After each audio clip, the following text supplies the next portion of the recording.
네, 14주차 노년기 발달 인지 변화입니다. 두 번째 영상이고요. 노년기 인지 변화에서 중요한 두 가지는 일반 지능이 감퇴를 하게 되고요. 기억력이 감퇴가 이제 두드러지게 나타나게 됩니다.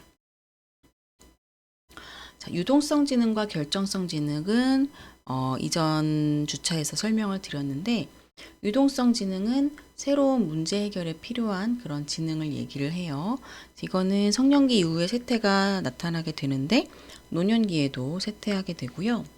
결정성 지능은 지속되거나 증가하거나 아니면 지혜라는 새로운 능력이 출현을 하게 됩니다.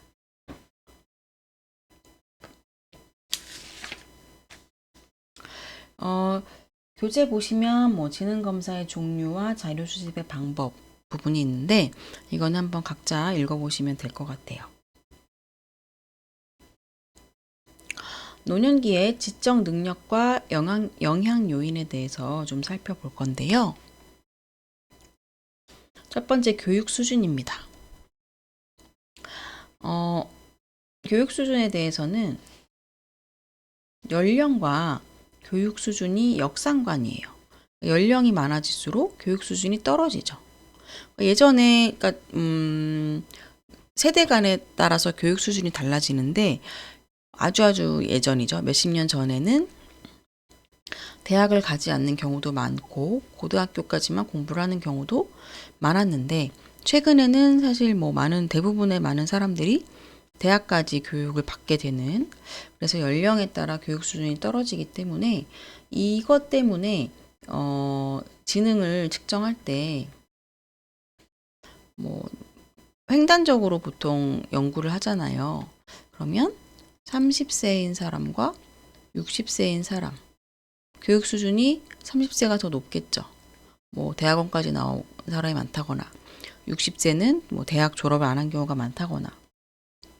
그래서 이런 이유로 연령이 많았을 때 지능이 낮게 나오는 거다, 이렇게 이야기를 하기도 하고요. 그다음에 이제 직업 수준인데요.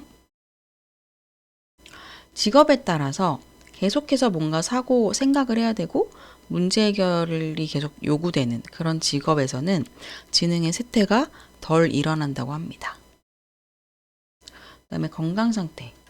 이 건강과 감각 기능이 지능에 영향을 줄 수밖에 없게 되는데,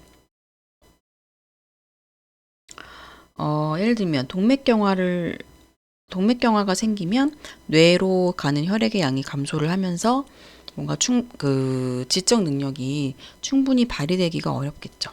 그래서 그런 건강 상태가 결과적으로 지능이 낮게 나타나게 할 수도 있다.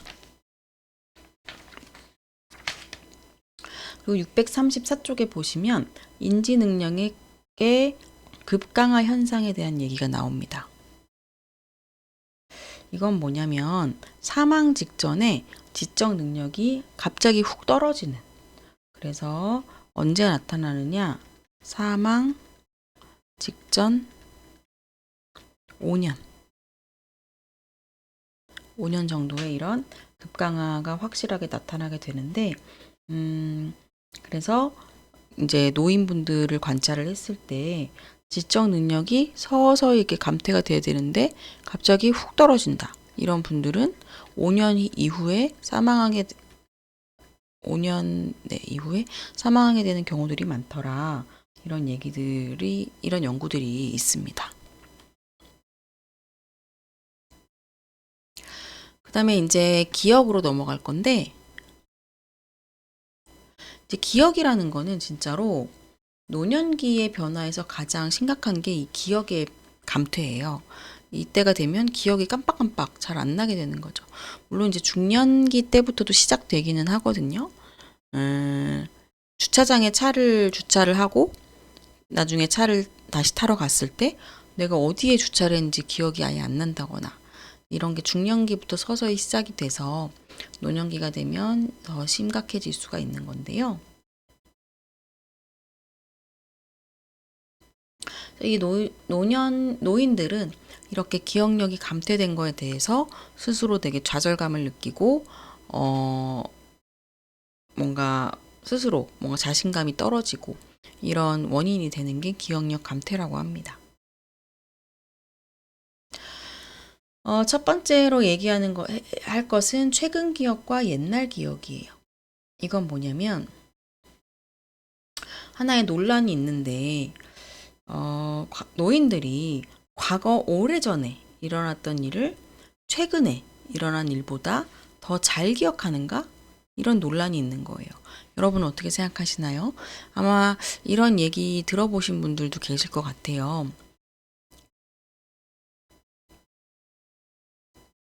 교재에 보시면 635쪽 아래쪽인데요. 예를 들면 한 여자 노인이 데이트를 처음 한 날의 기억을 마치 그것은 어제 일과도 같아요 라고 말하면서 정작 어제 일은 전혀 기억을 못하더라. 이런 예시가 나와 있습니다.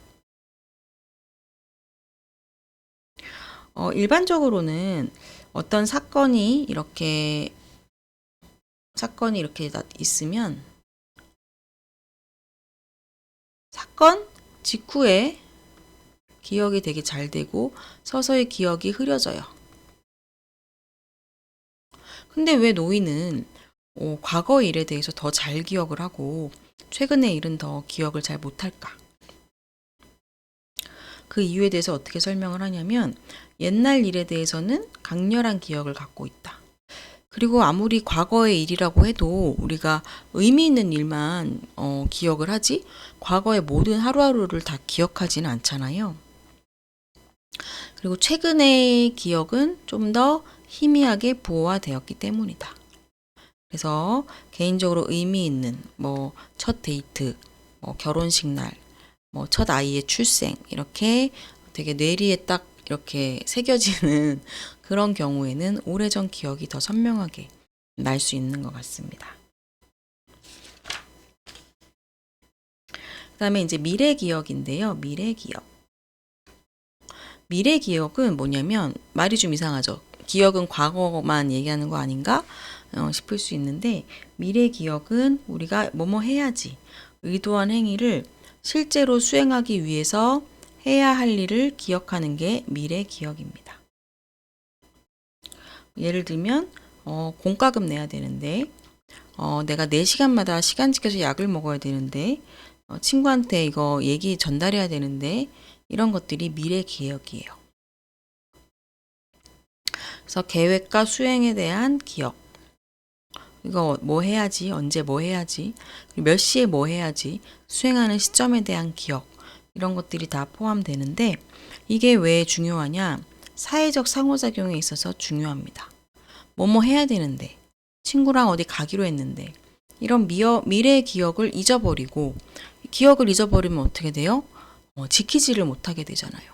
이거를 지키지 못하면 인간관계에서 신뢰를 잃게 되기 때문에 사회적 상호작용에 있어서 중요한 부분이다.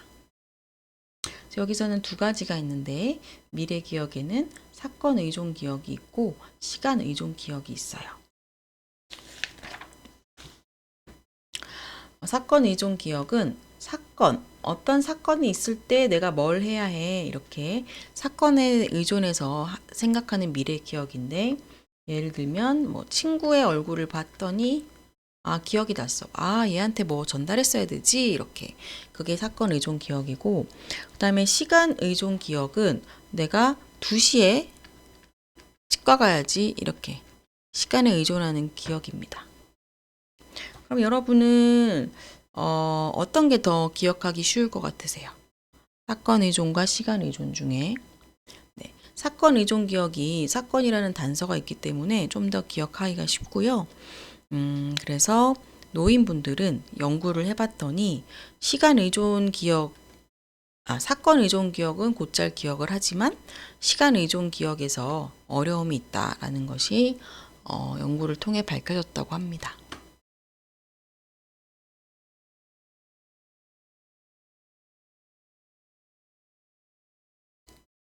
자, 이제 노년기 인지와 관련해서 지혜 얘기를 좀 해보려고 하는데요. 노년기가 되면 우리는 사람들에게 뭔가 지혜가 있을 것이라고 기대를 하게 되는 것 같아요. 현명한 그런 뭐 해결책을 주신다거나 인생의 조언을 해주신다거나 이제 이런 것들을 믿는 것 같은데요. 과연 지혜라는 것은 무엇이냐? 지혜는 중요하지만 불확실한 인생사에 대한 현명한 판단과 충고를 지혜라고 합니다. 그래서 우리는 어떤 삶의 문제가 발생했을 때 지혜롭게 대처를 하는 게 매우 중요한 것 같아요. 먼저 에릭슨의 고전적 접근법부터 살펴보면, 자, 노년기는 몇 단계죠? 가장 마지막 단계, 에릭슨의 발달 단계에서 8단계입니다. 마지막 8단계에서 자아 통합감 대 절망감의 갈등을 성공적으로 해결한 결과가 지혜다라고 얘기를 합니다.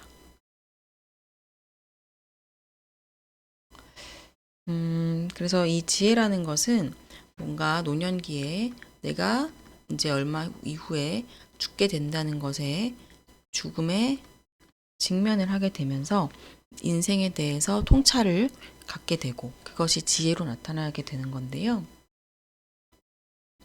자아 통합감을 균형적으로 잘 이제 형성을 하기 위해서는 커다란 후회 없이 인생이 너무 후회스러우면 절망감을 느끼겠죠.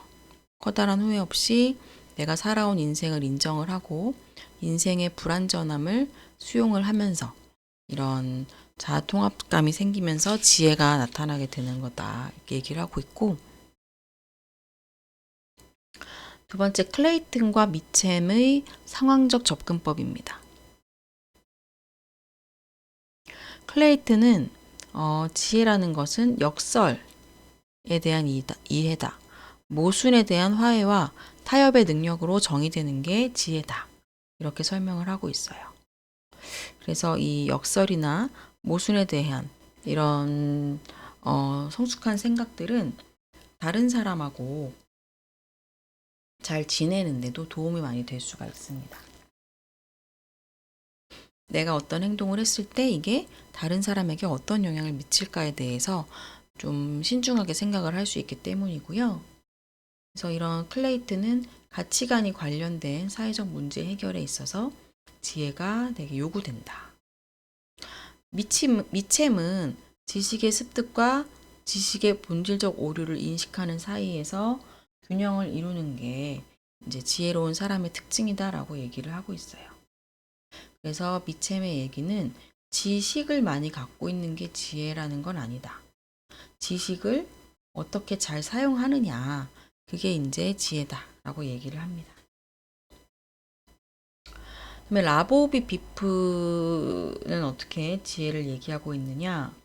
이 사람은 지혜라는 것이 지능과 감정의 통합이다라고 설명을 합니다. 그리고 이제 라보비 비프는 지혜는 노년기보다 중년기의 절정을 이룬다라고 얘기를 하고 있고요. 그래서 지혜가 반드시 연령과 정비례하는 것이 아니다. 이렇게 설명을 합니다. 지혜는 로고스와 미토스. 로고스가 이제 이성적인 측면이고 미토스가 정서적인 측면인데 이 두 가지가 통합된 결과다. 이렇게 설명을 하고요. 그다음에 하나 더 있는데 교재 슬라이드는 없는데 641쪽에는 지혜와 영적 발달 얘기가 좀 나와요. 그래서 동양 철학의 영향을 받은 연구자들은 지혜를 영적인 발달에 기초한 것으로 믿는다. 이런 얘기가 나왔습니다. 그래서 젊은 날, 뭐 청년기나 성년기에 세속적인 목표나 관심에 몰두했던 사람들이 노년기가 되면서 자아 실현 가능성이 높아지고 그런 상황에서 지혜가 발생한다라고 얘기를 하는 거예요. 자, 그러면 이제 지혜까지 얘기를 했고, 다음은 노년기에 또 중요한 변화죠. 직업과 은퇴에 대해서 설명하도록 하겠습니다.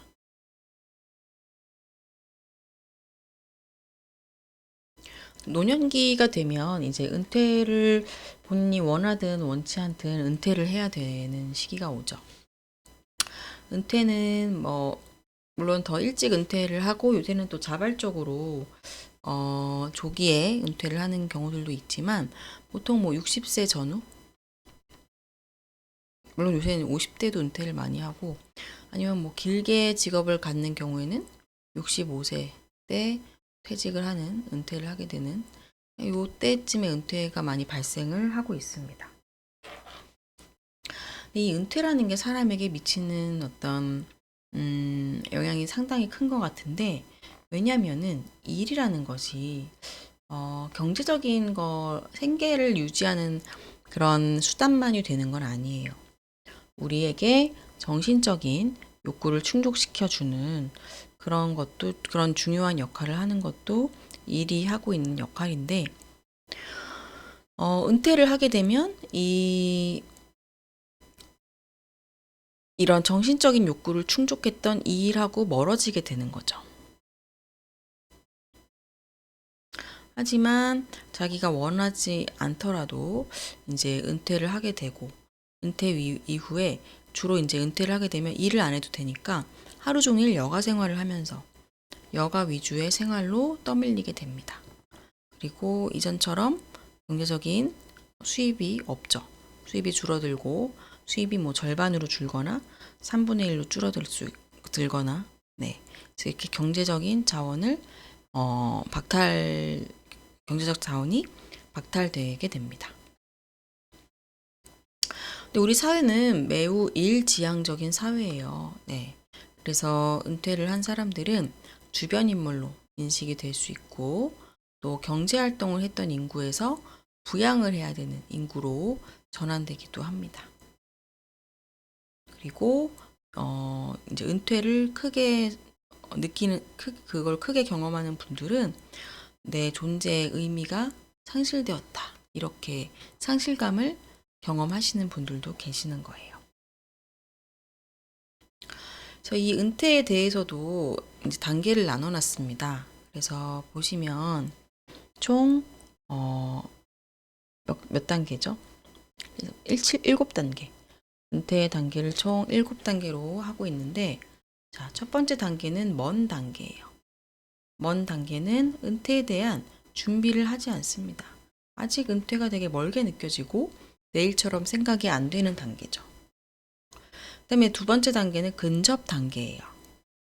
근접 단계에서는 내가 언제 어떻게 은퇴할지에 대해서 생각을 하게 되는 시기입니다. 은퇴 후에 경제적인 거, 신체적인 거, 정신적인 건강, 이런 부분에 대해서도 근접 단계에서 생각을 시작을 하게 되고요. 자, 이제 여기서 이제 은퇴가 일어났습니다. 미롤 단계는, 미롤이란 말은 우리가 뭔가 신혼일 때 이렇게 쓰는 말이잖아요. 그러니까 처음 은퇴했을 때는 신혼을 겪는 것처럼 되게 많이 행복감을 느껴요. 드디어 내가 평생 나를 스트레스 줬던 일에서 해방돼서 자유롭게 내 마음대로 시간을 쓸 수 있는 그런 이제 여가 시간을 즐기는, 행복해하는 단계가 이 미롤 단계입니다. 그다음에 환멸 단계는 내가 은퇴 계획을 세웠던 것들이 다 환상이었구나, 현실적이지 않았구나, 그러면서 스스로 어떤 환멸감을 느끼고 상실감을 경험하는 게 이 환멸 단계입니다. 그다음에 이제 적응 단계로 넘어가면, 환멸 단계 이후에 적응 단계가 되면서 좀 더 현실적인 대안들을 생각을 하게 되는 단계고, 그다음에 안정 단계로 넘어가면 내가 은퇴자구나라고, 이제 은퇴자로서의 새로운 역할, 자아 정체감을 받아들이게 되는 시기예요. 마지막 종결 단계는 더 이제 은퇴자로서도 종결이 일어나는 겁니다. 그래서 이제 너무 나이가 많아서 병이 들거나 무능력하게 돼서 독립적인 기능을 할 수 없는 단계가 되는 게 이 종결 단계입니다. 은퇴 단계를 살펴봤고요. 그 다음에 이제 은퇴에 대한 적응, 여가 생활이 이제 나오는데, 음, 은퇴에 대한 적응을 볼게요. 자, 은퇴를 하기 전에 사실은 충분하게 준비를 할 필요가 있어요. 그리고 자신을 은퇴 이후에 내가 시간을 어떻게 활용하냐에 따라서 은퇴에 대한 적응이 많이 달라질 수가 있는데, 이미 이제 중년기부터 은퇴에 대한 계획을 착수를 해야 됩니다. 저도 이제 은퇴에 대해서 좀 생각을 해야 되는데, 근데 이제 교수의 경우에는 남들보다 이제 공부하는 기간이 길고, 이제 뭐라 그러죠? 딱 정식이라고 하나? 어쨌든 딱 내 직업 이렇게 할 수, 교수로서 딱 안정이 되는 게 보통 다른 직업보다 훨씬 늦은 편이에요. 30대 빠르면 중반, 아니면 40대도 첫 이제 교수 직장이 40대 임용이 되는 경우들도 있어서, 그래서 사실은 저도 40살에 이제 교수가 됐는데, 뭐 중년기가 됐을 때 이제 첫 직장을 제대로 얻은 거죠. 물론 이제 그 전에도 직장 생활을 했지만 마지막이 아닐 수도 있지만 네, 직업을 갖게 된 건데, 그러다 보니까 시작하자마자 은퇴 후에, 중년기니까 은퇴 후에 어떻게 살아야 되지에 대한 계획을 또 세워야 되는 좀 그런 상황이네요. 네. 지금 아직 은퇴에 대한 계획은 전혀 생각 안 하고 있는데, 그래서 이때는 심리적 적응, 경제적 적응을 해야 되는데, 일단 심리적 적응은 뭐냐? 아무리 은퇴를 뭐 긍정적으로 생각을 한다고 해도 내가 사회에서 어떤 역할을 하던 것들이 사라지게 되면서 이제 더 이상 아침에 나를 불러주거나 나를 찾는 곳도 없어지죠. 자아 존중감이 상실이 초래가 됩니다. 그렇긴 하지만 대부분 많은 사람들이 은퇴에 효율적으로 적응을 한다고 해요. 네. 이제 은퇴를 부정적으로 받아들이는 분들은 은퇴라는 거를 되게 스트레스를 주는 사건으로 인식하기 때문이다라고 얘기하고요. 그다음에 이제 경제적 적응인데요. 당연히 수입이 은퇴 전에 비해서 훨씬 많이 감소를 합니다. 그래서 은퇴 이후의 경제적인 부분에 대해서 계획을 잘 세워두지 않은 경우에는 노인의 빈곤 문제로 이어질 수도 있는 거죠.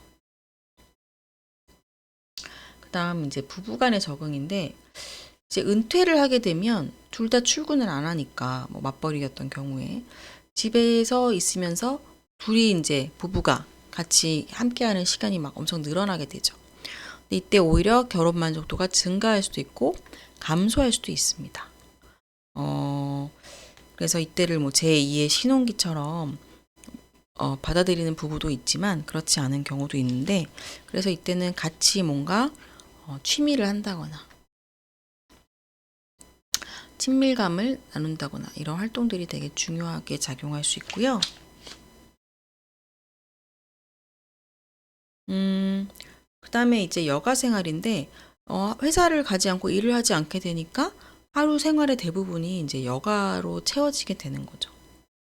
이 여가 활동은 노년기 개개인 은퇴한 분들의 생활 만족도와 직접적인 연관을 갖게 되는데, 이 여가 활동을 잘 하게 되면은 사람들이랑 많이 이제 만나게 되고 상호작용하고, 그러면서 노년기에 겪게 되는 고독, 허탈감, 소외감 이런 것들을 극복하는데 상당히 많은 도움이 됩니다.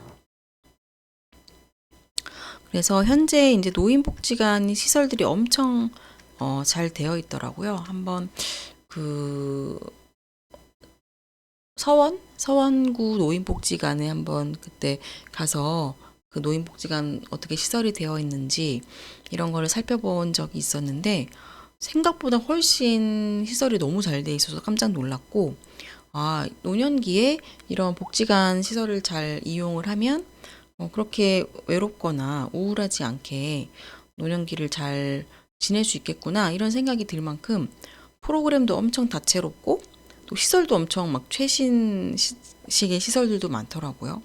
그래서 노년기 이렇게 무서워할 것만은 아니구나 이런 생각이 좀 들었던 것 같습니다. 그럼 두 번째 영상 여기까지 하고요. 세 번째 영상은 노년기의 성격과 사회성 발달부터 다루도록 하겠습니다.